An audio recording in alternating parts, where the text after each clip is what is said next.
Notre discussion est partie ce matin-là vers 10 heures des cris dans la cour de récré parce que nous avions l'ancien instituteur parmi nous. Pour une fois, c'était sur la table du jardin devant un café thermos. Il y avait Gustave, l'instit, qui était là juste pour la journée. Christiane, vous allez voir, c'est important vu le sujet. Et Léon, l'oracle et l'abonné au monde, comme toujours, qui est venu traîner vers le milieu de la conversation.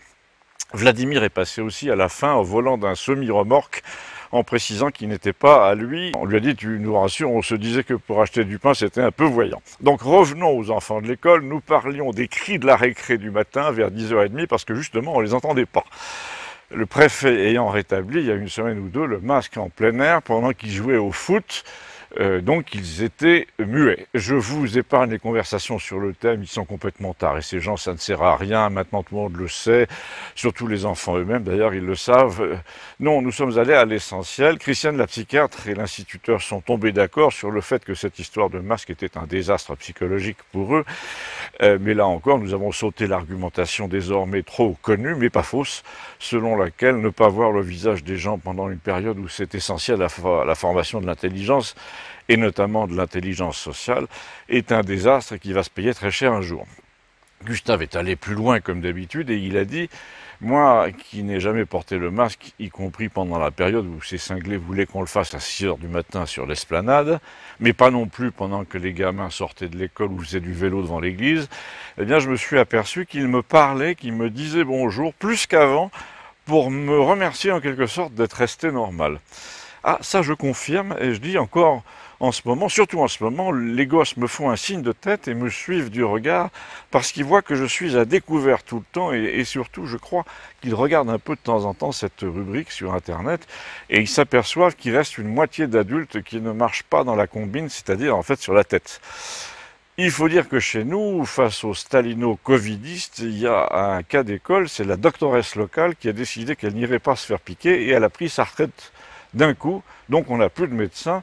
Alors si vous faites le compte, pas de cabinet à proximité, pas de soins non plus à l'hôpital voisin à 40 km, merci Véran. Le seul moment où personne ne vous réclame un papier, c'est si on vous embarque en hélicoptère pour aller à Albi. Et encore, je ne suis pas sûr que le pilote n'ait pas le test PCR à la main. Là, l'instituteur a dit qu'il fréquentait encore ses collègues en activité et qu'il pouvait témoigner que, d'après eux, les jeunes ont décroché du récit officiel, ils sont rétifs à ce qu'on leur impose dès 8-10 ans, ils haïssent littéralement le consentement obligatoire. D'ailleurs, mes collègues m'ont demandé plusieurs fois, il paraît que tu connais le mec de Campagnol, eh bien, il faut que tu lui dises que...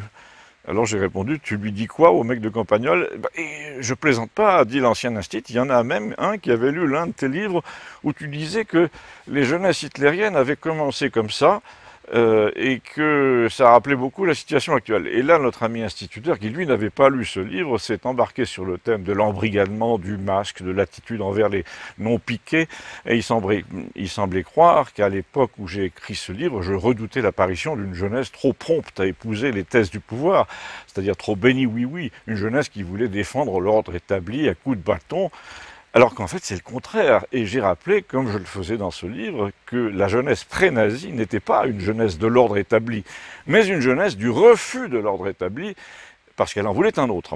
En fait, et je dis, ce que vient de remarquer Gustave est assez juste, la jeunesse au sens large, même les gamins de 10 ans, et parmi eux surtout les garçons, ne peuvent plus supporter les gens qui les ont plongés dans cette hystérie sanitaire et ne croient pas un instant qu'ils soient en danger, ils croient à peine d'ailleurs au danger pour les autres. La seule chose qu'ils voient, c'est la lâcheté de ce qu'ils appellent entre eux les boomers, les parents, les grands-parents. Attention, a dit l'instituteur, pas les gosses de 10 ans quand même. Si, presque, a répondu Gustave, qui allait espionner plusieurs sites internet du genre jeuxvideo.com, juste pour voir ce qu'on y disait. Et le mot de boomer, qui désignait les gens de notre âge, issus du baby-boom d'après-guerre, est perçu désormais comme une infamie. Ça désigne une génération qui a profité de tout, qui s'est enrichie, qui a voyagé, qui a consommé, et qui désormais est en train d'instaurer pour ses petits-enfants une société où on ne fait plus rien de tout ça, mais j'ai tenu à corriger, j'ai dit que le principal, c'était pas la jalousie par rapport à une société d'abondance, alors que tout va devenir plus rare et plus cher, à une société libre, alors que tout se rétracte et se confine. Non, le principal, c'est la chute de l'image du père, du tuteur, de la dignité morale, contre une société qui se flatte de faire plier tous les récalcitrants. De les soumettre à toutes les folies. La preuve avec le masque, le pass et bientôt l'obligation d'inoculer ses enfants et ses petits-enfants dès l'âge de 5 ans.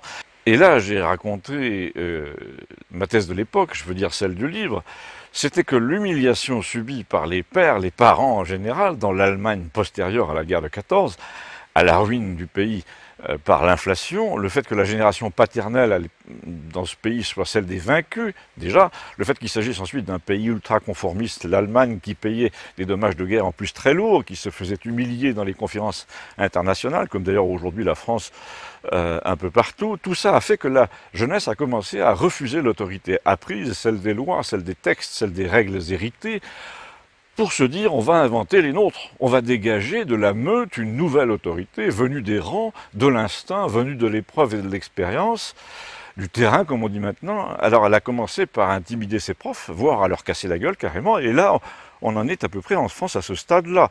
Et donc dès la fin des années 20, on voit surgir une autorité démocratique, si l'on peut dire, en tout cas issue de la foule par cooptation permanente, une autorité qui est réclamée, désignée, promue par et pour la jeunesse, contre un monde de lâches et de vaincus. Et Gustave a ajouté, quand on voit les hommes, même ici avec leur masque dans la bagnole en race campagne, on comprend que la jeunesse ne puisse plus les blairer. Mais moi, j'ai du mal parce que j'ai su rester très jeune. Alors, je plaisante à moitié seulement, nous a-t-il dit. Moi, l'écrivain Léon, j'ai l'impression que les gosses de 14 ans nous aiment bien parce qu'on ne se conduit pas comme des boomers, justement. Et c'est là que l'abonné au Monde s'est pointé en disant « Alors, ça complote ?» C'était au moment où Christiane allait prendre la parole en regardant Léon comme si elle attendait une confirmation de ce qu'elle allait dire, parce que ce qu'elle allait dire était très grave, nous a-t-elle annoncé, et qu'elle aimerait bien se tromper. L'abonné au Monde, donc, qui a 10 ans de moins que nous a repoussés dans le camp des vieux. Il a dit « Mais arrêtez les mecs, vous êtes des boomers, quoi que vous fassiez !»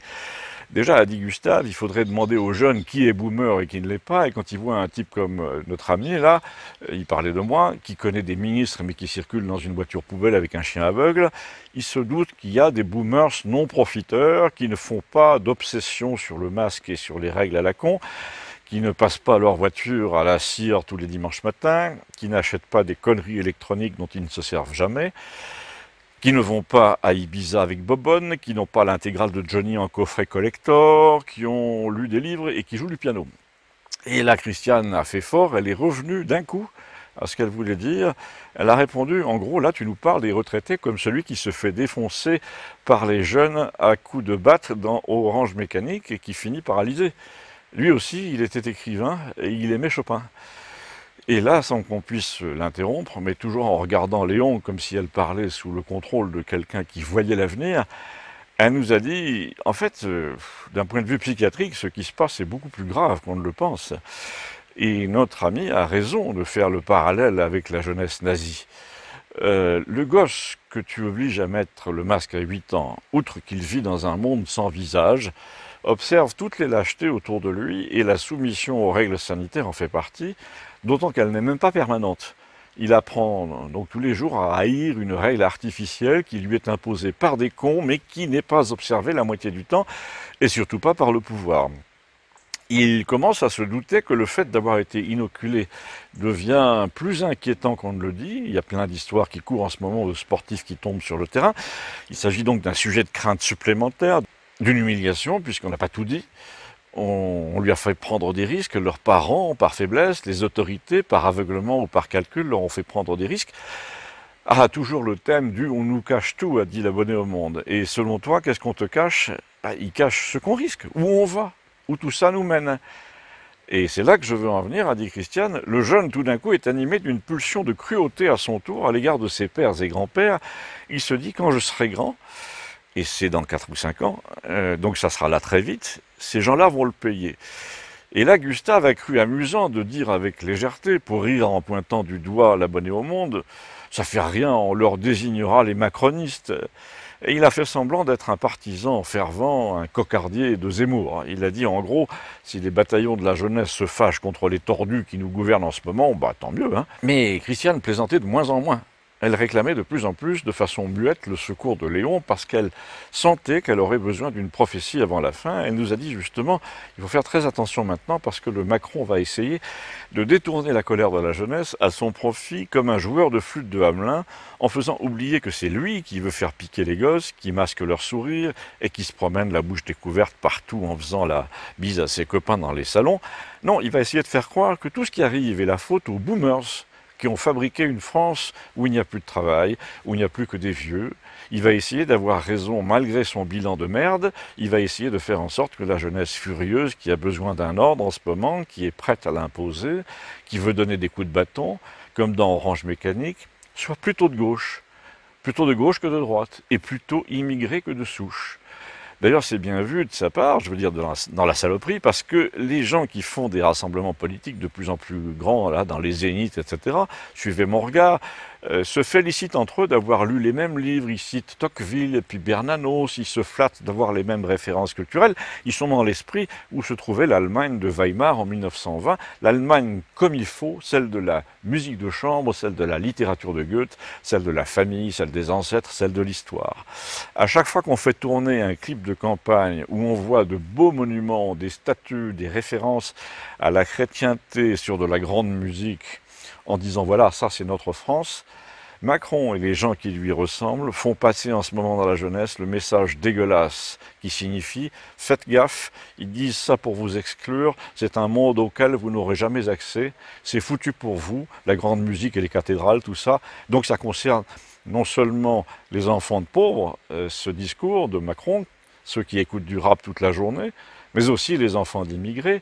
Du coup, la colère quant au masque dans la cour de récré, la colère sur les mesures absurdes, sur les parcours fléchés, sur la picouse pour les 5-11 ans, cette colère qui normalement devrait être tournée vers ceux qui nous ont menés là depuis 4 ou 5 ans, il va, notre jeune Gandin là, et tous les siens, essayer de la détourner vers les gens qui jouent du piano et qui lisent des livres et qui parlent de la nation. Et quand je dis que c'est grave, c'est qu'il s'agit d'une perversion qui comporte hélas un besoin de cruauté punitive, de dégradation d'autrui. On va vouloir salir ce qu'on ne peut pas atteindre. Et c'est ça que par son ambiguïté calculée, complètement perverse, Macron est en train d'encourager ces un magma de mécontents, les antifas, les anciens écoliers masqués furieux, les piquets de force, les jeunes issus de la diversité qui n'ont pas d'espoir. Quand il fait des bisous au pape en le tutoyant, quand il joue la familiarité avec les présidents des autres pays, quand il dégrade l'image de l'autorité, les bâtiments à colonnes, les lieux historiques, les salons de l'Élysée, Macron, en fait, essaye de diriger la colère de la jeunesse vers le vieux monde, ses institutions, ses dorures, ses traditions, pour la détourner de lui. Et là, Léon est intervenu en disant « Ce qui est embêtant, c'est que Christiane a raison ». Ce qui est embêtant, c'est que Christiane a raison, il y a un désir de faire payer, de faire mal, d'humilier, comme ils ont été humiliés. Et moi, je crois que quand il invite des danseurs à moitié nus à l'Élysée ou refait les salons dans un goût d'adolescent, il sait très bien ce qu'il fait. Il dit à la jeunesse, vous voyez par définition, je suis de votre côté puisque je ne respecte rien. Et je vous invite à ne respecter rien non plus. Et parallèlement, quand on tombe dans les rassemblements de droite en ce moment, eh ben, il serait temps de rétablir le respect. Donc ça ne peut finir que mal. L'Abonné au Monde a bien essayé de dire que le fascisme était du côté des partisans des origines chrétiennes de la France des châteaux et que les partisans de l'ordre étaient toujours les mêmes, on les connaissait depuis Charles Maurras. Léon l'a fait taire en nous faisant son oracle et en disant « Tu n'arrêtes pas de me charrier à propos de Philippe de Villiers, mais il y a un an, je t'ai dit ce qui allait se passer. » Je ne dis pas à 100% évidemment, je peux me tromper sur les détails, sur les délais, mais pas sur la réponse à la situation. C'est comme un problème de maths dont tu devines la solution. Il y a une partie de mon esprit qui fonctionne plus vite que le raisonnement, donc j'ai l'intuition du résultat, et là c'est pareil. D'abord, ce que nous dit Christiane, à savoir que le cinglé en chef là est en train de détourner la colère par la gauche, par les soi-disant antifascistes, et d'encourager tous les jeunes qui manient la barre de fer à s'en servir contre les boomers, qui veulent voter contre lui, ça oui, je suis d'accord, ça va se passer comme ça. Ce qui m'ennuie, comme Christiane, c'est que donc il légitime la violence. Comme l'a fait un certain chancelier il y a longtemps avec ses amis qui aimaient bien les bottes. Et pire que la violence, la dégradation d'autrui, l'expédition punitive, la torture, l'humiliation, la discrimination, tout ça c'est en route. Ces fameuses histoires autrichiennes et australiennes là, sont en train de réintroduire l'idée du sous-citoyen. Et peu importe le motif, en ce moment ce sont des fadaises sanitaires qui n'ont ni queue ni tête quand on regarde les chiffres. Demain, ça sera autre chose. C'est là que Vladimir s'est arrêté avec son semi-remorque bleu qui appartenait à un copain pour venir entendre la fin de notre conversation. Et il a dit, quand il l'a connu, oui, c'est pareil qu'à Moscou en 1922, il y avait des sauf-conduits en pagaille, des bons et des mauvais citoyens, il y avait des délations dans ton comité de quartier, des gens qu'on interrogeait dans les caves. En gros, quand tu vois Gérard Jugnot dans Papy fait de la résistance, t'as tout compris. C'est Ausweis, bitte. Les petits mafieux de la drogue qui contrôlent les quartiers sous les caméras de France 3, et ça fait 20 ans que ça dure, peuvent aussi bien contrôler demain une ville entière. On est sur le point d'en arriver là. La France devient le Liban. On lui a expliqué, avec Vladimir, que Christiane venait de prétendre que Macron encourageait le phénomène. Il a dit, à partir de maintenant, il va encourager tous ceux qui diluent sa propre responsabilité de toute façon. Moi, je crois, comme Léon, nous a-t-il dit, qu'il ne se représentera pas, pour ne pas endosser les conséquences de ce qu'il a fait. Il va dire, je laisse les clés à une femme, par exemple. Et là, l'abonné au Monde a ricané en ajoutant, et alors, c'est là que Philippe de Villiers va se déclarer. Léon a refusé d'entrer dans une joute idiote sur fond d'ironie méchante au sujet de ses prédictions. Il a dit, la seule chose que je peux vous dire, c'est que maintenant, il va se passer des trucs qui ne dépendent plus de la France. Donc c'est là que moi, je décroche dans le raisonnement. Je peux à la rigueur résoudre une équation à 2 ou 3 inconnus, mais pas 14. Et Gustave lui a demandé, pour ne parler que des inconnues françaises, tu peux au moins nous dire pourquoi Zorro, là, ne parle pas de ce qui est le vrai drame du moment, à savoir la discrimination sociale criminelle à l'entrée des hôpitaux, les lois scandaleuses qui se répandent en Europe, le mensonge médical institutionnel, car on vous raconte n'importe quoi sur l'efficacité réelle de ce que vous savez, sur la protection réelle et sa durée, sur le nombre de rappels à prévoir et sur les chiffres réels d'admission et la mortalité dont le rythme est absolument constant depuis 10 ans. Il n'en parle pas parce que justement, ce ne sont pas des inconnues que françaises. L'équation inclut énormément de pseudo-vérités qui changent tout le temps et qui viennent de l'étranger. Et donc la solution viendra de l'étranger aussi. Je croyais que ça viendrait d'un phénomène naturel comme un orage solaire, a dit l'abonné au Monde. Oui, oui, a dit Léon, aussi. Pour résumer, a-t-il dit, ils ont lancé là un truc qui n'a pas tourné comme prévu. Ils ont essayé de faire croire à un accident, de créer la panique, d'aplatir Trump au passage, et ça n'a pas marché. Ils essaient de dire, attention, si vous continuez, le loup va vous manger, mais les gens n'y croient plus. Malheureusement, un autre loup va sortir au moment où plus personne n'y croit. À quoi? Mais aux alertes, les histoires de masques, de passes, tout ça, c'était fait pour conjurer quelque chose qui vient.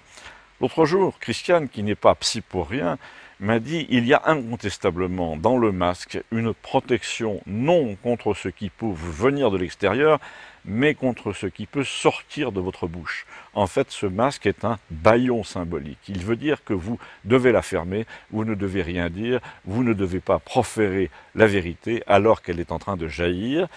La vérité sur quoi? C'est là, dit Léon, le combat biblique qui s'annonce. Les gens sont de plus en plus nombreux à comprendre que le pouvoir, notamment financier, est mêlé au crime, à l'inadmissible dans tous les domaines. Et ils ne l'admettent plus et ils enlèveront le masque pour le dire, pour parler. Et Léon nous a dit, autrefois, quand il y avait un Gilles de Rais qui massacrait des enfants, il n'était pas en réseau sur toute la planète avec ses homologues, il ne prenait pas des jets privés 15 fois par mois, il ne vendait pas ses crimes sur DVD, alors que là, si. Autrefois, les gens volaient, détroussaient les voyageurs ou les boutiques ou les transports de fonds à l'échelle d'une ville. Ils ne prenaient pas des milliards en 24 heures sur un simple jeu d'écriture et sur toute la planète. Eh bien là, si. Donc les gens commencent à s'apercevoir que le masque est un bâillon appliqué sur leur bouche pour les empêcher de dire ce qui se passe, ce qu'ils voient. C'est là qu'en France, comme aux États-Unis, le grand marchandage arrive entre les responsables de tout ça, qui ne veulent pas payer pour ce qu'ils ont fait, et la colère de droite, qu'on peut appeler à la Trump, le genre simpliste mais sympa. Alors moi j'aime mes enfants, je veux une vie modeste et du boulot. Bref, cette droite qu'on accuse d'être fasciste, idiote, nazie, parce qu'elle veut contrôler les frontières et les GAFA, et garder de quoi vivre en luttant contre la concurrence sauvage, c'est celle-là qui est visée. Et l'instrument le plus efficace pour fabriquer du méchant fasciste au maître, ce sont les fameux milieux antifa qui sont systématiquement avec le pouvoir libéral. C'est tellement vrai qu'ils ne sont même pas pauvres, ça pourrait être des fils de cadres macroniens aussi bien, et ces gens-là sillonnent les studios de rap, les plateaux, les milieux de l'immigration, les clubs féministes, les écolos cinglés, les rassemblements contre les centrales nucléaires, tout ça pour jeter l'opprobre sur ceux qui aiment les statuts classiques et la musique de chambre, et ils disent c'est ceux-là qui protègent les réseaux pédophiles à travers la planète, et évidemment toujours en lien avec l'Église catholique. Ah bon, c'est pas eux, a dit l'abonné au Monde, et là Gustave a conclu non, non, c'est pas eux. C'est très cohérent ce qu'il dit, Léon. La vraie mafia dans ce domaine vient de la gauche branchouille. 80% des gens, moi j'ai vécu les années 68 où on t'expliquait que ce qui se passait dans les instituts pour jeunes handicapés, jeunes aveugles, était normal. Eh bien, les habitués de ce genre de lieu n'étaient pas des chevaliers de l'ordre de Malte et des membres de l'association des vieilles maisons françaises et n'allaient pas à l'église, crois-moi. Ils étaient rocardiens ou trotskistes, et il lisait Michel Tournier. Suivez mon regard. J'y peux rien, c'est comme ça. Et tu veux prouver quoi? On en a parlé déjà avec Léon l'autre jour, a répondu Gustave. Je lui ai demandé, mais pourquoi tu tiens tant à mettre le Villiers dans le tableau? Parce que, m'a-t-il dit, c'est comme un puzzle. On a besoin d'un personnage qui soit la pièce manquante. Et là, tout concorde. Ce type, ça fait des années qu'il fonctionne selon le principe des révélations. Il répète tout le temps, on ne vous dit pas tout. Il a écrit plusieurs livres sur ce ton-là, sur ce thème-là. Moi, je sais ce qui se passe sous la table, etc. Et moi, je vais vous le dire. Bon, on nous dit Zemmour, c'est Trump, mais pas du tout. Il n'a pas du tout la même aisance iconoclaste. Zemmour, il balance pas. Il dit pas un tel a menti, un tel travaille pour tel groupe. Il ne dit pas les labos se foutent de vous, je vais vous expliquer pourquoi. Il ne dit pas je veux voir les contrats. Tandis que Villiers, lui, tu le mets à la tribune, m'a dit Léon toujours, il te fait du Trump de plein pied sans note et lui est capable de faire l'imprécateur. Là où je suis d'accord avec Léon, a dit Gustave, c'est qu'il faut quelqu'un qui montre aux gens qu'il ne fait pas partie du monde corrompu qu'il décrit, quelqu'un qui dise que leur masque est un bâillon, quelqu'un qui accuse les antifas d'être les complices des bâillonneurs, et ça jusqu'ici, ce quelqu'un, on l'a pas entendu dans les réunions de Zorro là. Ce qu'on entend, en revanche, et je dis à Vladimir en tendant l'oreille, c'est quelqu'un qui klaxonne parce que ton camion est mal garé. Et Vladi a répondu, il y a vraiment une loi qui serait intéressante à étudier, c'est que dès que tu es garé avec un 25 tonnes sur une route de campagne, tu as tout de suite une camionnette qui arrive pour réclamer le passage, alors qu'il en passe une par jour. Eh bien, a dit Léon, c'est en vertu de cette loi qu'il va se passer un truc dans l'histoire européenne. Sur une route où personne ne passe jamais, ça va être l'affluence d'un coup parce que le 25 tonnes du scandale est garé n'importe comment et qui gêne tout le monde. La cargaison du scandale, ce qui gêne tout le monde en ce moment, c'est l'obligation vaccinale qui arrive, le traité de Nuremberg qu'on va mépriser, le conflit d'intérêts monstrueux de la présidente de la commission qui fricote avec les fabricants. Dans ce contexte, le président français va vouloir tirer la couverture à lui au pire moment, celui de la présidence de l'Europe, le moment où l'on comprend que l'Europe est un cadre mafieux pour toutes sortes d'opérations d'oppression des peuples, jusqu'à la fabrication de sous-citoyens qu'on veut mettre dans des camps. Tout va concourir à l'embouteillage final. Les gens vont commencer à prendre une autre route, je veux dire une autre route que celle de l'Europe. Déjà, l'Allemagne ne voudra plus payer pour les nations indisciplinées, c'est-à-dire insoumises, et le problème du maintien ou non dans l'Union ne se posera plus, puisque l'Union sera morte de fait, et la monnaie suivra. Et là, comme pour illustrer ce qu'il venait de dire, on a vu la camionnette blanche qui renonçait à passer sur le chemin du poulailler derrière le camion et qui reculait pour prendre un autre chemin par le cimetière. Et Vladimir a cessé de se presser pour retourner à son semis pour nous dire, ça y est, l'Europe est morte, c'est le camion existe, et Léon a conclu mystérieusement, le tout est d'éviter désormais que la Chine ne vienne proposer de payer la dette des pays qui ne peuvent plus payer pour le maintenir quand même dans la suggestion dont elle a besoin pour écouler ses produits. Et ton pronostic, a dit Gustave, ben, il est que la vraie fracture de demain, c'est celle-là, entre ceux qui diront on annule la dette, tant pis, on va se débrouiller, la tendance Villiers, quoi, et puis ceux qui diront tant pis, on appartient à nos créanciers, et là, Zemmour va dire, pas de vague, mieux vaut l'esclavage que la pauvreté, tant qu'on préserve le Louvre, la langue et les usages, on peut bien être une colonie chinoise. Mais Gustave a répété ton pronostic. Mon pronostic, c'est que la France ne peut pas appartenir éternellement à des créanciers qui ont décidé qu'elle allait s'endetter, et de combien.